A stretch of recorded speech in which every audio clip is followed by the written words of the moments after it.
자, 이번에는요. 3명의 인물이 사진과 함께 준비되어 있습니다. 그리고 각 인물 뒤에는요. 기사가 또 준비되어 있습니다. 첫 번째 인물 윤석열 검찰총장. 요즘 뭐 하도 많이 기사에 등장하는데 이번에는 어떤 내용으로 등장을 했을지 보겠습니다. 여당과 추미애 법무장관 십자포화 효과인가? 윤석열 검찰총장 야당 대선 주자 1위로. 일단요, 이 기사의 제목을 잘 보셔야 돼요. 아니, 윤석열 검찰총장이 대선 주자 지지율이 높게 나왔다는 거잖아요. 지금 이 기사의 취지는. 그런데 그렇게 높게 만든 게 추미애 장관하고 여당이다. 일단 이렇게 해석이 되고요. 그리고 윤석열 검찰총장은 현 정부에서 임명된 총장이잖아요. 그런데 야당 대선 주자라고 해석이 됩니다. 이것도 참 뭐라 그럴까요? 독특하다고 할까요? 보겠습니다. 일단 이 지지율 그래프부터 좀 봐주시죠. 여기 보면 상위 순서가 나왔어요. 뭐 이낙연 민주당 의원, 뭐 요새 어떻게 보면 대세다 이런 얘기가 나왔어요. 물론 한 몇 주 전보다는 지지율이 좀 떨어졌어요. 한 40% 정도 지지율이 떨어졌는데 그래도 단연 1위입니다. 30% 넘었죠. 그리고 이재명 경기지사 15%를 넘기는 지지율. 그러나 절반 정도 차이가 나죠. 자, 관심은요. 이 세 번째 3위입니다. 리얼미터 여론조사인데 처음 등장했어요. 한 번 이름을 넣은 겁니다. 그런데 단박에 10%가 나온 겁니다. 10.1%. 그리고 3위를 기록합니다. 그 밑에 보면은요. 쭉 있죠. 홍준표, 황교안, 오세훈, 안철수, 원희룡 등등. 주로 이쪽 보니까 여기 야당 쪽 인사들이네요. 기사 내용 좀 더 보겠습니다. 윤, 선호도 단숨에 10.1% 기록해서 3위에 올랐습니다. 여권, 일시적 현상이다. 애써 축소하는 듯한 약간 반응이고요. 그리고 1위, 이낙연 의원은 30.8%로 좀 하락했다. 이런 내용까지 다루고 있습니다. 관련 기사가 하나 더 있습니다. 보시죠. 윤석열 야권 대선 후보 1위 설문 놓고 감론 누발. 여기서 야권이라는 거는요. 지지율 조사를 하고요. 이 지지율 조사의 업체에서 여러 가지 해석을 하잖아요. 이 지지율에. 근데 야권으로 분류를 했습니다. 그 야권 1위다. 이렇게 돼 있어요. 자, 그러자 야당. 추미애가 때릴수록 지지율 오르고 있다. 여당 김남국 의원. 윤석열 총장의 혹시 이거 고위충돌 사고 아닌가? 뭔가 다 이게 뭐가 계산이 돼 있으면서 일부러 이렇게 대립하면서 이렇게 올라가는 거 아니냐. 그래서 고위충돌 사고 뭐 이런 표현까지 등장을 했습니다. 자, 그럼 관련 영상부터 확인해 보겠습니다. 두 분. 2003년 국감장에서 발언한 이후 지금까지 검사로서 윤석열 변한 게 있습니까? 정무 감각이 없는 거는 예나 지금이나 똑같은 것 같습니다. 그러니까 정무 감각 없이 검사로서 정말 증거와 진실을 쫓아서 수사했다고 자부하죠. 하여튼 그러기 위해서 노력은 했습니다. 예.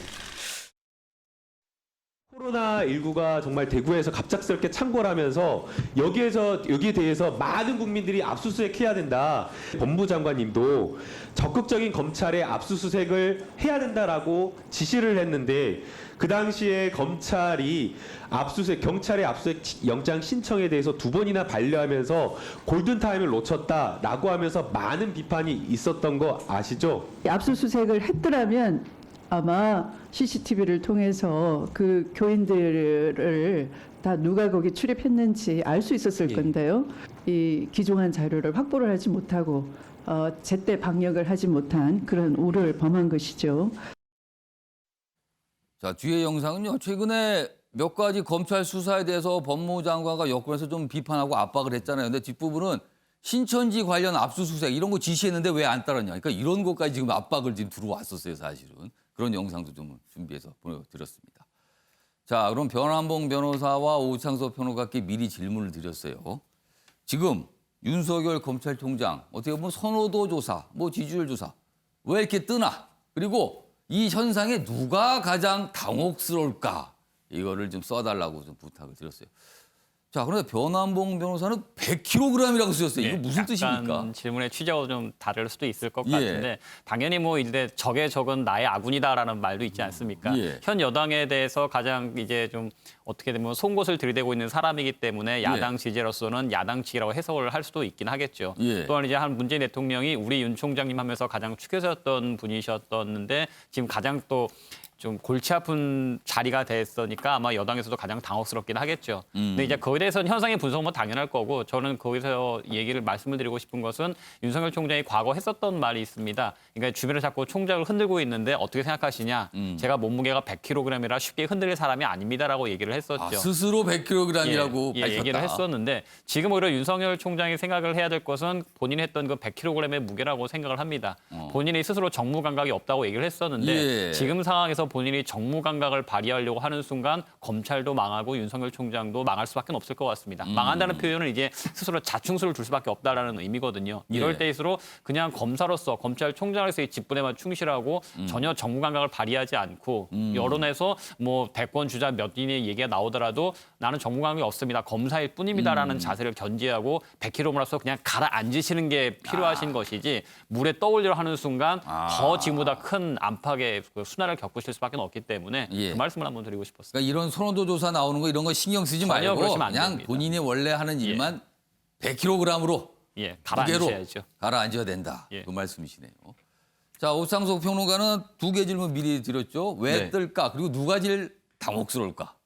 저는 이제 김종인 응이라고 물음표를 하나 이게 무슨 남겨뒀는데요. 뜻입니까? 일단 가장 당황스러워할 사람은 이제 김종인 비대위원장일 것 같아요. 아, 일단 제일 그래요? 먼저 이제 남은 선거가 물론 이제 내년에 보궐선거가 있긴 하지만 예. 가장 중요한 건 역시 2년 뒤에 대선입니다. 예. 이 대선에 있어서 40대 경제 대통령을 만들어내겠다라고 처음 메시지를 그렇죠. 그렇게 얘기를 했었어요. 했었죠. 두 번째 나왔던 게 이제 백종원 씨 얘기가 또 한 번 나왔었던 적이 예. 있었고 이도저도 안 되니까 김종인 비대위원장이 스스로 아직도 원하는 것이 아니냐라는 한간의 이야기도 나왔었고요. 예. 또 주호영 원내대표도 얘기가 나왔었습니다. 근데 결과적으로 이 비대위가 잘 꾸려진다면 내년 보궐보다는 내년 대선에서 승리해서 재정권 창출하는 것이 예. 현재 미래통합당에서는 가장 큰 목표. 이건 민주당도 마찬가지입니다. 예. 그런데 지금 현재 외부 수혈할 수밖에 없는 사람이 예. 대선 주자로서 야권에서 가장 높은 지지율을 받는다는 것 자체가 현재 미래통합당 내에서 대선 후보군이 없다라는 것을 아주 적나라하게 드러내준 그러니까 겁니다. 통합당 상황을 보여주는 이 선호도 조사다 이 자체가. 그렇죠. 그러니까 당을 이끌고 있는 비대위원장으로서 당내 누군가를 만들어내지 못하고 있다라는 예. 그런 것으로 해석이 되고 지금 바로 윤석열 검찰총장 바로 밑에 사람이 홍준표 무소속 의원입니다. 역시나 당 바깥에 있는 사람이에요. 그러네. 여기 보면은요. 다들 보면 뭐 5% 아니면 그 또 밑으로 쭉 가고 있거든요.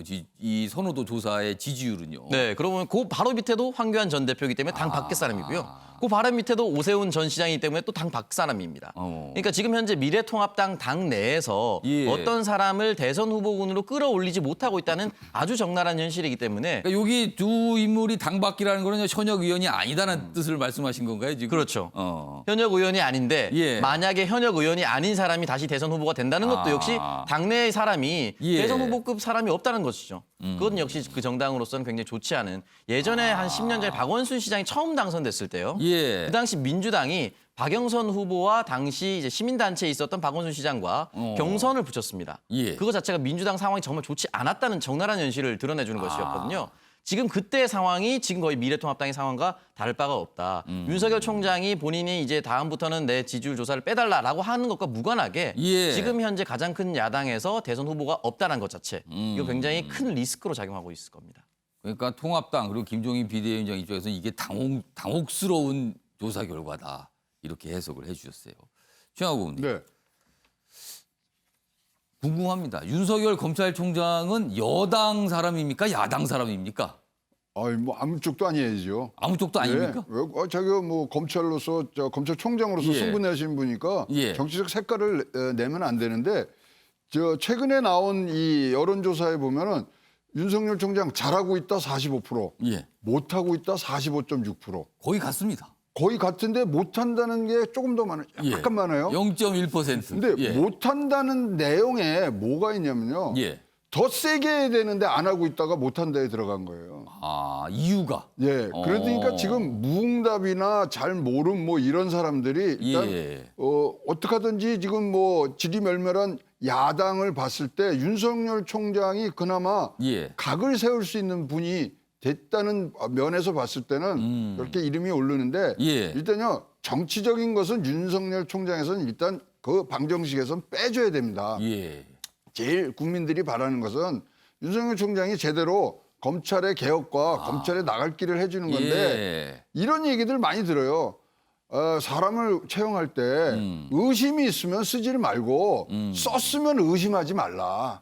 한 번 썼으면은 예. 대통령이 힘을 실어주고 이 지금 싸움에 이 뭐 종지부를 찍을 수 있는 유일하게 문재인 대통령이거든요. 예. 윤석열 총장한테 힘을 주던가 아니면 추미애 장관한테 힘을 주던가. 근데 얼마 전에 문재인 대통령이 화합해서 잘하라 그랬잖아요. 아, 그 하늘 태양에 하늘에 태양 두 개 그게 있습니까? 없죠. 그래서 문재인 대통령이 조금 더 정치적 역량을 발휘하셔 갖고 진짜로 쓸 거면 쓰고 말 거면 말고 해서 이제 나갈 수 있는 방향을 하고 이 결정에 대해서는 또 국민들한테 또 물어보고 책임지고 이것이 정치 아닌가 저는 그렇게 생각합니다. 자, 이런 상황에서 다음 기사는 윤석열 검찰총장이 처한 검찰 내 상황을 지금 다루고 있어요. 보겠습니다. 법무장관 그리고 검찰 수사팀이 동시에 총장을 공격하는 전례 없는 사태다. 그렇습니다. 지금 추미애 법무장관은 계속 비판하고 있어요. 지금 기회가 될 때마다. 그리고 앞서서 일면 기사도 봤지만 서울중앙지검장 뭔가 검찰총장의 어떤 결정에 대해서 좀 반대 의견을 나타나고 있거든. 그러면은 위와 아래서 약간 더 포위되는 듯한 그런 모습이 나타나고 있어요. 검언유착 수사자문담 소집이 자문이다. 대검 공정, 중앙지검은 부적절, 기소 필요 의견 경우 윤석열 타격 입을 수도 있다. 지금 뭐 검찰 내 상황 그리고 법무장관과 관련된 내용을 좀 다루고 있습니다. 정갑 시장님, 어떻게 보면 아까 기사는 추미애 장관이 계속 비판하면 비판할수록 윤석열 검찰총장은 오히려 선호도 조사, 지지율 조사에서 오히려 더 계속 올라가는 거 아니냐. 그래서 추미애 효과 아니냐. 뭐 이런 분석이 있는데 앞으로도 그럼 계속 올라간다고 보세요? 저는 우선 이제 그 분석은 맞다고 봅니다. 예. 그러나 윤석열 총장의 지지율에 대해서 뭐 정치적 의미를 크게 현재로서는 부여하기는 쉽지 예. 않다. 그러니까 황교안 전 대표의 지지율, 그러니까 소위 예. 야권에서 갈 수 없는 지지가 반문 정서를 갖고 있는 분들이 예. 지지를 해주는 것으로 좀 보이고 있습니다. 아, 근데 이른바 갈 곳이 없는 그 표들이 일로 옮겨가고 있는 거다. 그렇습니다. 근데 뭐 말씀들 하셨듯이 이제 예. 정치적 중립 굉장히 중요한데 만약 예. 어느 한 곳에 선택을 했을 경우에 과연 그게 유지가 되겠냐? 저는 그건 다른 문제라고 보고 지금 그 법무장관 검찰 수사팀에 여러 가지 계속 논란 예. 충돌이 있는데 저는 그것은 여권에서는 어쨌든 윤석열 총장이 검찰 개혁에 조직적인 반발을 하고 있다 이런 인식을 하고 있는 것 같습니다. 예. 그러니까 서로의 이제 신뢰관계가 다 사라진 것이죠. 예. 그러니까 대표적인 예로 최근에 이제 검언유착 관련한 수사에 있어서 예. 그걸 애당초 대검 그 감찰 지시를 감찰부관이 인권보로 돌렸단 말이죠. 예. 그러면서 여러 가지 지금 법무부와 충돌을 일으키는데 지금 여당에서 주장하는 것은 검찰 개혁의 가장 중요한 것은 제19 감사기라는 아. 이 문제를 과연 어떻게 풀어갈 것이냐. 아. 그래서 이제 공수처 얘기도 나오고 예. 이 문제에 대해서는 저는 윤 총장답지 않은 측면이 좀 있다. 그러니까 오히려 더 그런 원칙대로 전공법으로 오. 했으면 하는 그런 견해들도 주변에 상당히 예. 있단 말이죠. 그러니까 오히려 윤석열 총장이 그동안 법과 원칙을 강조했다면 차라리 자기 측근 때문이라고 오해를 받는다면 예. 오히려 그같이 전공법을 선택했어야 되는 것 아닌가. 그런 측면에서 여전히 어떤 또 공격이 하나의 빌미가 되고 지금 충돌 지점이 계속 일어나고 있다 저는 그렇게 예. 보고 있습니다. 그러니까 오히려 이럴 때일수록 완전한 거리두기를 좀 더 하는 게 어떻겠는가 그런 말씀을 들리네요. 그렇죠. 그리고 윤 총장이 늘 예. 얘기했듯이 수사에 대해서 간섭하지 않는다. 그렇다면 중앙지검이 지금 하도록 예. 문제가 없다면 원칙대로 하도록 내버려두는 것이 맞는데 자문단 소집이라든가 여러 가지 또 행보들 속에서 오히려 오해를 불러 일으키는 그런 예. 측면도 분명히 있다. 저는 그렇게 봅니다. 본인은 뭐 과거에도 그렇고 이런 지지율 조사에서 빼달라는 요청이 좀 있었거든요. 이번에도 아마 그렇게 할 것 같아요. 그런데 뺄지 어떨지는 모르겠습니다. 왜냐하면 또 숫자가 10%씩 이렇게 나와버렸으니까요. 그래서 아무튼 뭐 어떤 상황으로 갈지 또 기다려지긴 합니다. 다음에는 또 어떤 조사 결과가 나올지요. 자, 이번에는 두 번째 인물로 가겠습니다. 김현미 국토부 장관이 나왔습니다. 뭐 국회에 출석을 해서 여러 가지 지금 얘기를 하고 있는 상황인데 그 기사와 관련된 내용이 준비되어 있습니다. 보시죠. 소신일까 고집일까? 물음표가 이제 2개가 찍혔어요. 김현미 부동산 정책 다 종합적으로 작동하고 있다. 이런 얘기를 합니다. 정우가 실장님하고 최영우 고문님은요, 이 발언에 대한 해석을 좀 해주시면 좋을 것 같아요. 이게 어떤 의미로 한 것이었다. 자, 기사 좀 더 보면요. 어제 국회에서 회의가 있었는데 거기에 질문을 받아요. 뭐 부동산 정책 얘기하면서 22번째 뭐 이런 거 맞는 거죠라는 취지의 질문 있자 부동산 정책 22번째 아닌 4번째다. 22번째라고 한 거는요. 언론이 온갖 것 붙여서 만든 숫자다. 이렇게 지적을 합니다. 관련 기사가 더 있습니다. 보시죠. 그런데 지금 전체적으로 언론이 부동산 정책에 대해서는 조금 비판적 시각을 갖고 있어요. 여기 보시면 대책 나오면 오른다. 시장 맹신, 정부는 불신. 그러니까 정부 정책이 통하지 않는다. 이렇게 좀 분석을 좀 하고 있습니다. 뭐 이 제명에서 대책이 나오면 오른다. 그래서 지금까지 왔다. 뭐 이런 평가입니다. 자, 그럼요. 어제 국회 상황 영상으로 확인해 보겠습니다. 그때 발표하는 것이 정책 아닙니까? 주거복지 정책도 부동산 대책이라고 카운트하는 거고요. 모든 걸 다 집값 관련해서 대책 내세운 거 아니에요? 이거 뭐 4번이냐 22번이냐 저는 그거에 대해서 숫자에 논쟁하고 싶은 생각은 없는데요. 의원님께서 모르시니까 나온 겁니다. 4번을 냈으면 3번은 실패한 거네요? 아닙니다. 앞으로 됩니까? 지금까지 정책은 다 종합적으로 작동하고 있다고 봅니다. 잘 가고 있습니까? 작동하고 있다고 봅니다. 자, 부동산 정책 작동하고 있다. 종합적으로 이렇게 강조를 했어요. 그러나 그동안 문재인 정부 들어서 계속 집값이 오르고 있어요. 그리고 그 오르는 지역의 범위도 점점 넓어지고 있습니다. 부동산 정책 다 종합적으로 작동하고 있다. 이런 얘기를 국토부 장관이 어제 했는데 과연 이 의미는 어떻게 해석이 될지 오늘 두 분께 아까 제가 살짝 질문을 좀 드렸죠. 먼저 정우가 실장님 어떻게 해석하십니까? 작동하고 있는 것을 지적하는 것이죠. 그러니까 대책을 내놨는데 예. 그것이 작동하는 결과물이에요. 아웃풋이 지금 뭐 가격, 집값 폭등, 전세가 폭등이라는 오히려 부정적인 효과를 지금 나타내고 있기 때문에 그 점을 지적하는 거거든요.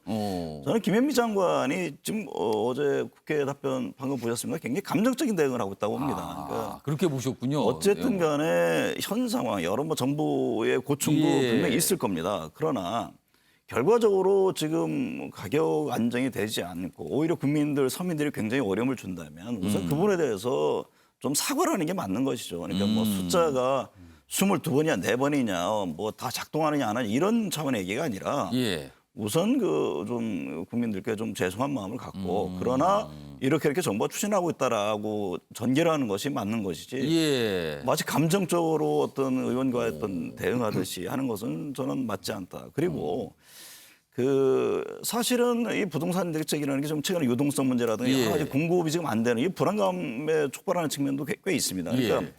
그런 상황 속에서 조기숙 교수, 그러니까 전그 청와대 홍보수석했죠. 홍보수석이었습니다. 저는 굉장히 그 아픈 지적을 했다고 봅니다. 그러니까 지지율, 그러니까 정치 잘하는 것과 정책을 잘하는 건 다르다. 그러니까 정치에 굉장히 주안점을 줘야 된다.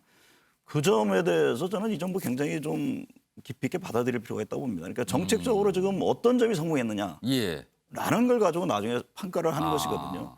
특히나 이 부동산 문제라는 건 워낙에 폭발성이 크기 때문에 예. 당장 2년 뒤에 대선 선거에도 저는 다른 것보다도 굉장히 큰 영향을 줄 거라고 봅니다. 그러니까 어쨌든 정부로서는 정면 대응 승부를 할 수밖에 없는데 예. 말씀드렸듯이 유동성 문제가 있고 또 공급이 지금 안 되는 상황에서 과연 시장을 이길 수 있겠느냐. 예. 세금을 아무리 올려도 가격 상승폭이 더 컸을 경우에 과연 시장에서 누가 그걸 그렇게 반응을 하겠느냐. 저는 이 점에 대해서는 좀 정책 당국자들이 겸허히 보면서 방향 수정을 포함해서 여러 가지 다각도의 예.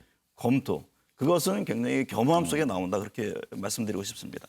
자, 방금 말씀하셨지만 여권 내에서도 비판이 좀 강하게 나오고 있어요. 그리고 강한 어떤 이거는 방향이 좀 잘못된 거 아닌가. 지금쯤이면 뭔가 방향에 대한 수정이 필요한 거 아닌가. 이런 지적이 여권 내부에서 사실 나오고 있습니다. 최양호 고문님께서는 이 이야기 종합적으로 다 작동되고 있다. 이 발언 어떻게 해석하셨어요? 다 종합적으로 작동되고 있으면 정책 발표도 종합적으로 한 번 했어야죠. 아, 계속 지금 굉장히 다급함을 보이면서 여기에 예. 덧칠하다 보니까 예. 정책에 대한 지금 불신이 예. 생겼고 지금 숫자로는 좋아 보인다고 얘기를 해요. 예. 왜냐하면 지난 3년간 집값 1.7%밖에 안 올랐습니다. 예. 그런데 한꺼풀만 내려가면 서울은 지금 14% 15% 올랐고 다른 데는 마이너스 9%예요. 그걸 합해 놓으니까 이렇게 숫자가 보이는 겁니다. 플러스와 마이너스를 합치니까 네. 좀 미미해 보인다. 전세값 마이너스 3% 추락했습니다. 예. 그렇다면 과연 지금 정책에 종합적으로 하는 데는 항상 지향점이 있어야 되는데 예. 자, 국민은 지금 대다수가 부동산 주거라는 목적보다 예. 수익 자산으로 생각하시는 분이 많아요. 우리 시장님이 얘기를 했지만 예. 지금 유동성이 M2 광해의 유동성이 지금 3,000조가 돌아다니고 있어요. 이거 어떻게 하냐? 근본적인 것 종합적이라고 하면서 뭐 핀셋 규제한다고 예. 막 했지만 결코 종합적이지가 않았다. 아. 그럼 내놓으려면 내놔야 되고 예. 한꺼번에 그러면 그거에 따라서 고치는 것들이 나와야 되고 부동산 정책은 우리 과거 뭐 50년 동안 우리가 예. 검토를 해보면 진짜로 2년 후에 효과가 나와요. 그러면 그 간극을 메꿔주는 게 당시의 정책 입안자로서의 그런 예. 역할이었는데 예. 지금 뭐 하나 내고 바로 뭘 하려고 그러고 또 그것이 효과를 내야 되는 부분 이런 거에 대해서 지금 시장은 얘기 나온 것처럼 예. 지금 뭐 거의 이 정책에 대해서는 불신을 하고 있기 때문에 예. 다시 한번 지금 그러면 초심으로 돌아가서 진짜 뭐 어떤 것이 잘못된가 유동성의 문제냐 아니면은 지금 2029년부터 인구가 줄기 때문에 주택이 저렇게 많으면 안 됩니다 또 그러면 앞으로 또 주택 공급은 지금 재개발 대신 예. 뭐 재건축이 어떻게 되고 이 부분 다시 한번 살피셔야 됩니다. 그래서 종합적으로 작동하지 않고 있다를 역설적으로 말씀하신 것 같습니다. 그 본인이 스스로 역설적으로 얘기했다라고 해석을 하신 거죠? 그렇습니다. 아무튼 어제 이 발언, 많은 신문들이 오늘 이 발언을 강조해서 다루고 있어요. 자, 이런 가운데 정부의 부동산 정책에 대해서 비판적인 시각을 갖고 계신 분들이 또 거론하는 부분이 있어요. 전 정부의 고위 공직자들 집 파셨나요?라고 묻고 있습니다. 다주택자에 해당되는 경우죠. 그와 관련된 기사가 있습니다. 정세균 국무총리 다주택 청와대 참모 겨냥 공직자 솔선해야 한다. 이 정도면은 뭐 처분 권고죠. 처분 권고.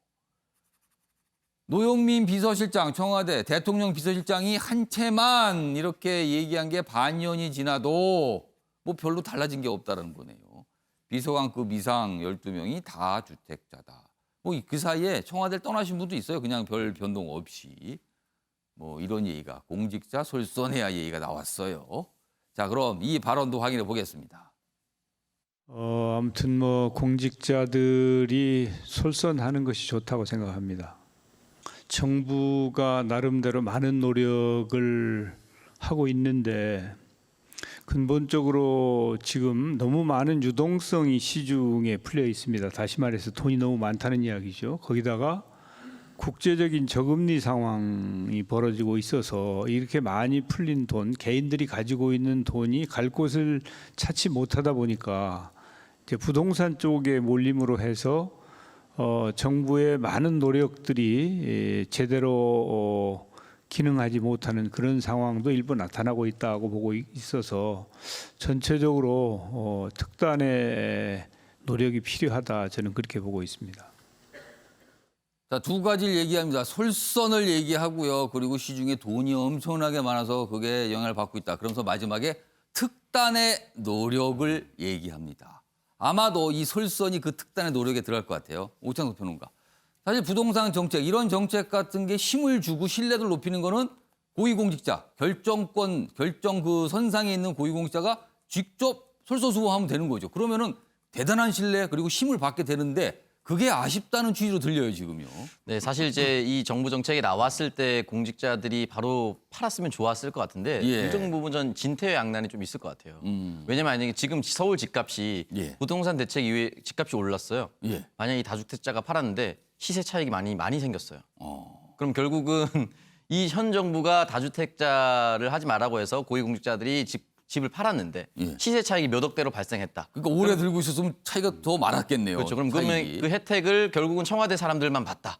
라고 또 이렇게 됐을 경우에 또 엄청난 반발이 또 생길 수밖에 그렇게 없거든요. 또 지적이 있을 수도 있네요. 그래서 만약에 그런 부분에 있어서 시세 차익 같이 뭐 그렇게 무관하게 인정해 줄 수 있는 분위기라면은 뭐 사실은 저 어느 정도 매각할 수 있을 공직자들이 많다고 생각하는데 예. 만약 시세 차익이 발생했을 때 거기에 대한 또 역분까지 또 생각을 해봐야 되는 거거든요. 그리고 이 정책이 임용될 때 예. 다주택자는 아예 뽑지 않았으면 사실 상관이 없을 텐데 이미 처음부터? 뽑고 나서 또 이런 정책이 또 나왔기 때문에 예. 여기에 대해서 만약에 청와대로 출퇴근하는 사람들이 집을 청와대에 가까이 잡지는 않았을 거예요. 청와대 출퇴근할 거라고 예상해서 근처에 집을 사거나 이런 사람들이 몇 명이나 되겠습니까? 예, 그런 부분에 있어서 여러 가지 부분에 있어서 진퇴양난이지 않을까. 그리고 총리의 입장은 총리 입장대로 좀 답답하고 예. 집을 가지고 있고 팔고 싶은 사람의 입장에서도 좀 답답한 면이 좀 없지 않아 있을 것 같습니다. 그러니까 이런 발언이 자꾸 나오는 게 뭔가 부동산 정책과 관련해서 급하고 다급하다는 모습도 있고요. 그리고 또 이런 다주택 고위공직자 어떻게 보면 그분들은 평생 이렇게 생활을 한 거예요. 본인들의 어떤 자산도 불려가는 과정에 있었고 뭐 또 이런 측면까지 있습니다. 최영호 고문님. 그렇죠. 저는 다주택자를 왜 이 공격을 하느냐에 대해서도 의문점이 있습니다. 저분들이 불법으로 해서 저거 한 거 아니잖아요. 다주택자는 다주택자는 나름대로 이유가 있고 자산이 있고 뭐 개인 우리 자본주의에서 예. 충분히 하실 수 있는데 그게 상징적으로 보이니까 거기다 되는데 예. 저것을 막는 게 다주택자 소수입니다. 전체 인구의 소수인데 그분을 억압할 게 아니라 예. 1주택자에게 혜택을 주면 되는 거 아닙니까? 거꾸로. 그래서 1주택을 가진 게 혜택이 된다는 것을 예. 이 뭐 해야지 꼭 나쁜 사람 이게 다주택자는 나쁜 사람 이걸로 몰아가다 보면요. 예. 진짜로 뭐 굉장히 더 이 양극화시키고 분열시키는 것 같습니다. 그래서 조금 시각만 한번 고쳐보면 예. 1주택 소유자에 대해서 많은 혜택을 함으로써 1주택자가 혜택을 누리는 그런 방향으로 가야 된다고 약간 저는 발상을 좀 바꿔보는 거네요. 바꾸는 것이 훨씬 더 좋은 시장에서 발길 수 있는 부분들이 된다고 생각합니다. 자, 공식적으로는 4번입니다. 국토부 장관이 4번이라고 얘기했어요. 그러니까 공식적으로는 정부의 부동산 정책 4번, 비공식적으로 언론의 집계는 뭐 21번, 뭐 22번, 뭐 이 정도 20번 넘어갑니다. 아무튼 어쨌든 4번도 사실 많은 숫자일 수 있습니다. 부동산 정책에 대해서. 그러나 아직 시장, 집값은 반응이 없는 거죠. 오히려 올랐으니까요. 자, 이번엔 3번째 인물입니다. 나라박 인물입니다. 홍콩입니다. 조슈아 웡입니다. 홍콩 민주화 운동 굉장히 주도한 인물이었죠. 그런 상황에서 지금 보안법이 통과가 된 겁니다. 중국에서. 내용 보겠습니다. 반중 시위를 이끈 조슈아 웡 1호 체포 가능성이 있다고 합니다.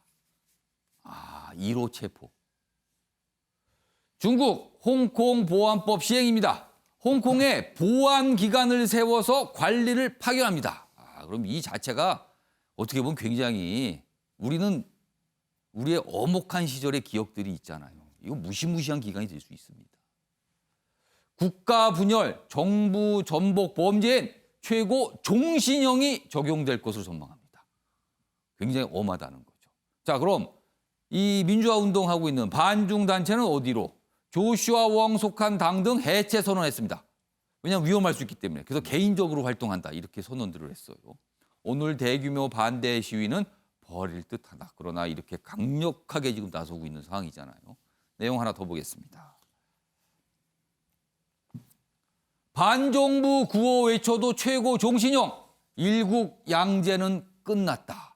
원래 영국이 홍콩을 중국에 반환하면서 일국 양제를 일정 기간 동안 보장한다. 뭐 이런 합의를 한 건데 이제 끝났다는 거죠. 그래서 홍콩의 중국화 이런 얘기가 나오고 있습니다. 내용 좀 더 보면요. 외부 세력과의 결탁 처벌 조항. 이거 아마도 왠지 미국이 슬쩍 보이죠? 외부 세력 하니까요. 대상 모우의 자의적인 법 집행 우려가 있다. 당초보다 처벌 수위 대폭 강화했고요. 법안 소급 적용 가능성도 거론된답니다. 무시무시한 법이 됩니다. 그럼. 반환 기념일 맞춰 오늘부터 시행. 반정부 단체는 집회, 가두행진 강행이다. 이렇게 내용이 좀 돼 있습니다. 요 변환봉 변호사, 요 보안법이요. 네. 보안법 얘기가 여러 가지 뭐 내용들이 있는데 이 뭐 주요 내용 좀 소개 좀 해주시죠, 이 법에. 뭐 크게 뭐 네 가지로 많이 나오고는 예. 있는데요. 뭐 체제 전복이라든가 테러라든가 외국 세력과의 결탁, 정권을 부정하든가 그런 혐의가 예. 있을 경우에는 최고 이제 무기징역형을 선고한다라는 것입니다. 오. 그러니까 실질적으로 그러니까 말씀하셨던 것처럼 영국이 홍콩을 반환하면서 일국양제라 그래서 예. 하나의 나라긴 하지만 홍콩에서는 독자적인 체제를 인정을 하겠다. 자유 그 진영으로서 자유국으로서 홍콩의 체제를 인정해줘서 금융허브라든가 여러 가지 경제 자유에 대한 것을 보장해주기로 했었는데 이제 중국에서는 이제 보안법을 통해서 이제 더 이상 이제 홍콩의 그런 특혜를 인정하지 않겠다. 중국의 질서에 순응하도록 하겠다라는 것으로서 사실상 사회주의 일당 독재의 한계를 보여주는 사례가 될 수밖에 없을 것 같습니다. 예. 이런 식으로 진행이 돼버리면 이제 홍콩의 자유무역이라든가 자유체제에 대해서 신뢰하고 상당수의 국가들이 투자자들이 많은 금융 투자를 했었는데 금융허브로서의 지위를 상실할 수밖에 없게 되겠죠. 근데 이제 중국 입장에서는 홍콩이 그러한 경제적으로 지위를 잃어버린다고 하더라도 예. 이제 절대 중국이 하나의 목소리를 내고 중국 내에서 어떠한 자유의 목소리도 인정하지 않고 일당 독재를 사회주의를 우선할 수밖에 없다라는 예. 입장을 강구하는 것으로 보여집니다. 여기 지금 밑줄로 법안 내용 중에 한 대목이 소개가 돼 있어요. 여기 아랫부분입니다. 중대 사건에 대해서는 중앙정부, 그러니까 여기 중국입니다. 중국 정부죠. 홍콩이 아니고요. 중앙정부가 재판권을 행사하고 법원의 판사도 임명할 수 있도록 중국의 개입 권한을 대폭 넓혔다. 그러니까 원하면 판사도 중국 정부에서 임명할 수 있는 거예요. 그러니까 홍콩 사람이 아니라 중국 사람이 가라. 가서 판결하라. 그리고 재판권을 중앙정부에서 통제할 수 있다는 거잖아요. 그러니까 이 보안법, 중국 정부에 대한 막강한 단속 권한을 줬다는 취지가 이 내용이 담겨 있습니다. 자, 그럼 이 상황이 경제적으로 미칠 영향 또 분석돼 있습니다. 보시죠. 중국, 홍콩의 중국화 강행, 미국 첨단 제품 홍콩 수출 금지. 지금 미국은 좀 어떻게 보면 제재를 가하는 거예요. 미국은 홍콩의 특별주의를 박탈했습니다. 뭐 여러 가지 혜택을 좀 줬어요. 여러 가지. 근데 그걸 좀 안 주겠다는 거죠.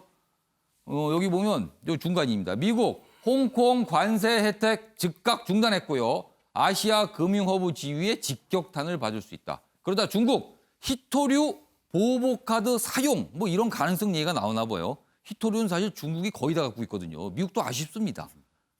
옛날에 한번 썼죠. 중국이 히토류 카드를. 히토류 보복카드 사용 땐 미국 경제도 큰 타격 받을 수가 있다. 결국에는 홍콩을 놓고 중국도 한 방 맞는 거고요. 미국도 한 방 맞는 뭐 이런 상황 갈 수 있다. 자, 걱정되는 게 있습니다. 정원과 실장님. 우리는 그 사이에 있어요. 그렇죠. 우리의 타격도 걱정됩니다. 사실은요. 그렇습니다. 우리 예를 들면 교민이라든가 관광객도 그 법에 이제 영향하에 들어가는 것이고 또 특히 이제 홍콩을 경유해서 대미 수출 이런 게 상당히 좀 영향이 있을 수밖에 없는 거죠. 근데 저는 이 문제를 그렇게 보고 있습니다. 그러니까 지금 어쨌든 간에 이번 조치로 정치적 자유와 경제 특혜는 사라진 건데 예.